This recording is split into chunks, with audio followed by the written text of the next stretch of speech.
for deficiencies, though. All right, I think I went way off tangent there. So bringing back to earth there. All good info. Yeah. The autoimmune disease, is there a way to... Oh, yeah. Yes. Yeah. Okay. So that's really I'm glad you brought that up, because we have really not drilled down like if you go to common concerns in our website, we have about we're up to 25 or 30 common concerns, and autoimmune weaves through a number of those besides autism, thyroid, eczema, allergies, asthma. But if you pull out all of those advice sheets, you'll see certain things in common, and maybe to some extent even daycare syndrome is getting to be a little bit of puts you more at risk for autoimmune. But so those 3 supplements, the vitamin D, we talked about dosing, and I didn't talk about forms or prices on that, but vitamin D comes in drops for babies and younger children. It comes in gel caps or chewables for older kids. Inexpensive. We talked about omega-3s. I think we worked that through. Probiotics, let's just talk about that for a minute, and then we'll talk about some other ways to reduce autoimmune disorders. And if I can forget about them, I want to talk about detoxification as well, too. How to do a detox, or when to do a detox.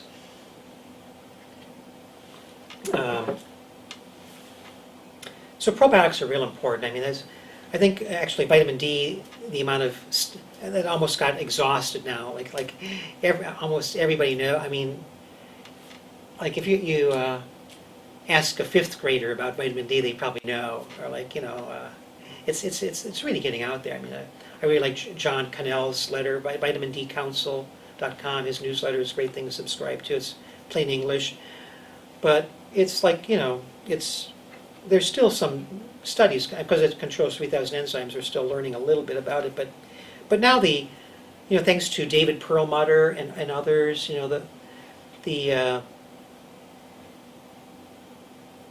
real attention, I say the last 3-4 years now, has been on the microbiome. Doctors discovered another organ in the human body, serendipitously, and I think the impetus for that started coming about 4 or 5 years ago out of desperation on how to treat C. diff, which is a form of colitis that occurs in nursing home and hospitalized patients that have been exposed to really strong antibiotics, and was getting to the point where just nothing would you just couldn't. It was just like, well, you got C. diff, and we've thrown everything at you, and we're just these superbugs. So somebody figured out that one way to, like 90% effective, get rid of C. diff is to get a fecal transplant, which is like, whoa. So that kind of is like, well, if you could just like cure someone of something that's like incurable like that, then case reports started coming out a little bit of some other conditions, a couple cases of autism, Crohn's disease responding somewhat to fecal transplants, but then more and more folks are finding that probiotics in children were having really substantial health benefits. I mean, the studies started trickling in that babies, first of all, given probiotics, less spit up, less colic, less gas, sleep better. You name it in a baby, that probiotics seem to help it, and it doesn't take very much. And particularly probably if they've had a C-section delivery too. That's another somewhat not surprising discovery. That was some of the research came out of New York City a couple years ago, that if you have a baby in the 21st century, you're going to have a C-section, as 40% of babies are these days. Take some of mother's vaginal mucus and swab the baby as soon as you can after delivery, and it kind of seeds their guts and helps give them a gut flora picture at a month of age, pretty much the same as a baby born vaginally. So you get past the newborn period, continue the probiotics because the probiotics reduce the chances of eczema, food allergy, and daycare syndrome. The babies that are in daycare, way fewer ear infections, fewer colds, fewer flus. Moving on into college students, there have been studies that have shown that college students taking probiotics, it's been in our newsletter some years ago, miss 30% less class. Somebody told me, was it yesterday or the day before, they got accepted to a school in Bronxville for this fall. The tuition is $67,000 a year. What? $67,000 a year. So if you can miss 30% less class, do the math. I mean, by taking $4 worth of probiotics every month or whatever it is, I mean, that's unbelievable. So which probiotics do we recommend? It's the Wild West right now. In general, our rule of thumb for children your daughter's age, school-age children, is, and this is rough, but like a broad spectrum probiotic. By that we mean 5, 6 or more strains, half of bifido strains and half lacto. So if you look on the bottle and it says 5 or even better 10 or 15 billion colony-forming units, so it might say BFU, and you look at it, it says Lactobacillus rhamnosus, Lactobacillus acidophilus, Lactobacillus gasseri, which I was just reminded we have that one up there. It was a study that if you want to lose a couple pounds, take Lactobacillus gasseri. That's and it's a whole science coming in that, like, if you want this particular health effect, you take that probiotic. Now it's starting to get down to that level, which is pretty cool. So take something that's affordable, take something that's got multiple strains, take something that's got that range of probiotics, if that's for your showing average health on a daily basis. But if you miss a dose, not a big deal. And maybe I don't have a particularly favorite brand. I know we have Udo's, we have Jarrow. They can get really expensive. I mean, there's probiotics. I think we have one in the back, VSL, or you can actually write a prescription for that, but it's usually not covered. That runs, $60 or $80 or more dollars a month. Or you could eat pickles. You can take maybe you could take a VSL pill. I shouldn't probably say that, I'll probably get in trouble. And put it in some water, warm it up a little bit to 75 degrees. Take a couple cucumbers, slice them up, and sit them on your counter for 5 days, maybe a little less in the summer, and make some, put some dill in there, whatever, and for 15 cents you can give, and then give them a slice of cucumber every day, and that, I think that has an order of magnitude more probiotics in there. I think Mercola had some unpublished data on his website that your average serving of fermented food, has probiotics on the, logarithm of like tens or hundreds of billions rather than single-digit billions. So it's like atomic weapon dose of probiotics for. So if I was, if I had a son or daughter, like my son, I think he has a little bit of an autoimmune disorder. It's not too bad. He gets canker sores since he was like 3 years old. When he was 3, he was born in Guatemala. He had a BCG vaccine, which gives you a positive TB skin test, and you can't tell if that's from the TB or from the vaccine. So it was like, well, let's play it safe and give him an antibiotic called INH for 9 months. So I did that, and I don't know some months later, he started getting canker sores. I was just my guess. Maybe there was some other issues there too. Maybe I could be wrong, but that's so. Even to this day, I think today he's still got a canker sore. And I've tried everything: zinc, B complex, aloe. I think he still has like a little bit of leaky gut too. But this is like his barometer. And but when his vitamin D is good and the summer's good, and I haven't overdosed him on gluten, which is another way to help get rid of most autoimmune disorders in the 21st century. I don't know if you've heard of the. I just haven't gotten the guts up to watch the whole thing yet. There's a one of these 7-part video series out there now called Betrayal by Thomas O'Brien. Have you seen some of that already? Some of it. It's overwhelming. It's like I'm afraid to watch it because then I will never eat another croissant again. Yeah. But Need to take all gluten out of the system. you do something. It's just Yeah. like go back to the way it was grown Yeah. 70, 80 years ago Yeah. without glyphosate sprayed on it right before harvesting. Yeah. I would love to do glyphosate levels on kids. Oh I my think that's a goodness. lot what a lot of this is too, that we're yeah. seeing. So do you, just about the gluten thing, just 2 questions on that. Do you think that organic is not like as bad because it doesn't have that on it, right? Yeah, well, I think,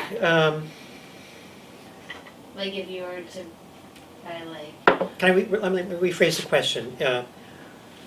If, let's say I have a touch of Hashimoto's, my TSH, actually my TSH last time I was checked was 3.1. It was like, oh man. Because I like, if it, the day your TSH starts creeping above 3, according to my primary, Lisa Gold, who I think she knows what she's talking about, it's like you're on your way. I don't think I have antibodies. I didn't check those, but like, I'm going to join the club at some point. Yeah, I have that too. Yeah. So, I think half the nurses in my practice are on Synthroid or Armor or something. But so should I? Let's bring it back to me. Should I go off of gluten altogether? Like Bill Davis, the guy that wrote Wheat Belly. I probably should do that. Or Grain Brain, David Perlmutter.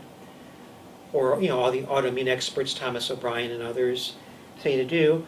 Or can I get by eating spelt or Eichhorn wheat that's organic, that hasn't been sprayed with Roundup, and take some digestive enzymes just to play it safe? I don't know. What do you think? I mean, I guess the way they described it was here in your gut is this cheesecloth, and every time you eat it, the lining gets thinner, so that eventually, time after time after time, your body just can't process the gluten. I mean, isn't that Yeah. how they could try to explain it, so that they have a feeling that all gluten should not be for eaten? everybody or just mainly for? I think who is it? O'Brien feels that. Yeah, You more and more should like know. going that to that, because it's becoming so common. Like now, if you washed it down with kimchi or some really potent, down with kombucha, or had really robust amounts of heavily fermented foods in your diet, and had no, achy joints, no autoimmune trouble at all, maybe we could probably get by. Yeah, but Okay, and then more and more of us are. the second part of the question is, do you, either of you, or anybody, find that when people do go gluten-free, that it kind of makes it so that your body really can't process it? Like, so that if you're for a long time and then you have it, then your body's really, no. We put my kids gluten-free for the past 2 years, and then just recently allowed them to have like pizza on the weekends and no issues Oh, at okay, all. okay. I would say that's been my experience too, That's that once you reasonably at least heal a leaky gut, go through a protocol, which is, and I think I've seen this for kids on the spectrum too, that, in fact, I can think of a couple of twin boys that are pretty much neurotypical now. They were in bad shape when they were 2, 3, 4. They, had stimming and no eye contact, no language, and now they're early teens, and one of them has a touch of ADD, the other one's in a neurotypical classroom and both doing fine. But they went through, and I think they had touch of pandas too, which we can talk about also. It's another big autoimmune condition we're seeing a lot of. That's a mess. But after they get the, go through a gut protocol, and you have a slice of pizza once in a while, or That's actually the experience we had Yeah, with my yeah. 6-year-old. He was very severe autism, and now he's in a regular classroom dropping services, and Wow. Yeah. but he And can you know, have pizza now. And I have a it was a whole. We did a whole kind of protocol for him for digestive restoration, but Mhm. yeah, it's amazing. To Did you see use, now he went like nonverbal, did no you eye like, contact to now he's yeah, typical. GAPS or body ecology or one of those. No, do you hear Dr. Bach? Mhm, And, sure.